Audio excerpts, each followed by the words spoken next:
O que precisa ter no seu trabalho quantitativo? Eu sou a Amália e no episódio de hoje de Pesquisa na Prática eu vou dar 3 dicas do que não pode faltar no método do seu trabalho quantitativo.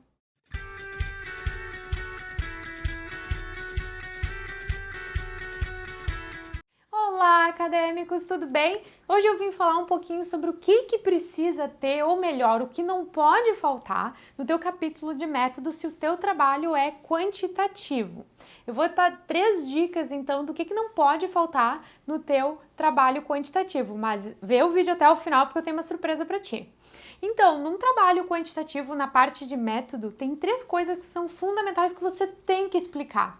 A primeira delas é a famosa hipótese. Você tem que mostrar qual é a hipótese que você quer testar no seu trabalho quantitativo. Seja ele um trabalho que vai ser uma survey, ou seja ele que vai ser um experimento, você precisa apresentar quais são as hipóteses ou qual é a hipótese que você quer testar nesse trabalho quantitativo.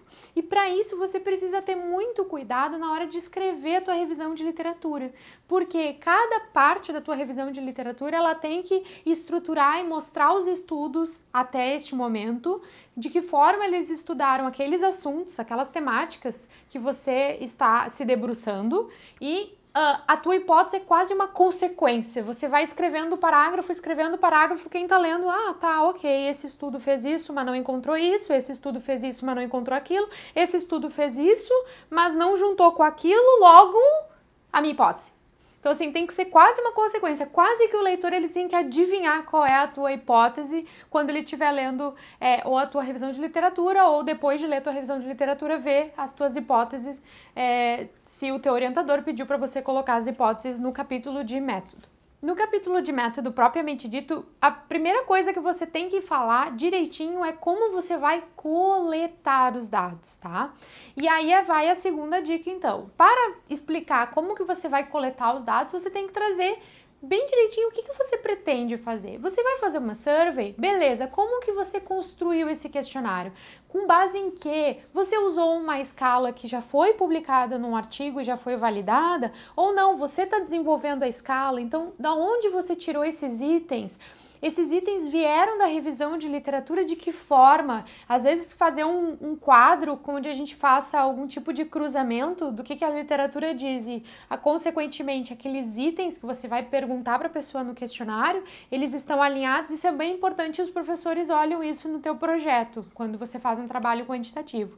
Então, assim, você tem que demonstrar de que forma você vai coletar esses dados. Então, como você construiu esse instrumento, se você vai usar algum tipo de forma para avaliar se esse instrumento ele é confiável ou não, ele tem validade ou não, você vai apresentar para professores, para experts na área, você vai fazer tradução reversa, que é aquela em que eu tenho um artigo, por exemplo, em inglês que tem uma escala, eu vou traduzir para o português e vou traduzir para o inglês de novo para ver se o significado das palavras permanecem o mesmo para eu poder aplicar no contexto brasileiro, por exemplo, ou se essa escala já foi validada ou não. Tudo isso eu tenho que explicar tintim por tintim. E eu também tenho que explicar em qual amostra eu vou aplicar isso, de que forma, vai ser online, vai ser no papel, de que forma eu vou encontrar essas pessoas. Tudo isso tem que estar explicado direitinho nessa parte de coleta de dados.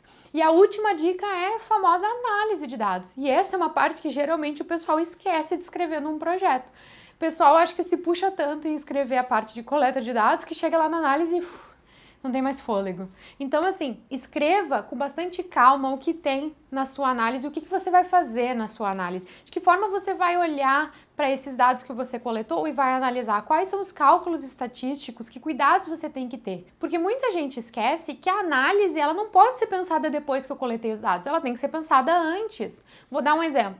Se eu coleto a variável idade dos meus participantes em formato de idade 24, 25, 26, 27, 28 e depois na análise eu quiser transformar ou precisar transformar uma variável categórica como faixa etária, eu não tem problema, eu consigo fazer isso. Agora, se eu coletei como faixa etária, eu não consigo transformar uma variável que tem ali uma escala como 24, 25, 26, porque se o cara respondeu que ele tem idade entre 21 e 24, eu não tenho como saber se é 21, 22, 23 ou 24. Então a gente tem que ter o cuidado de quando construir o nosso questionário, que é a parte de coleta de dados, já pensar quais são as análises que eu quero fazer com esses dados para ver então se eu estou coletando, se eu estou medindo da forma certa ou não.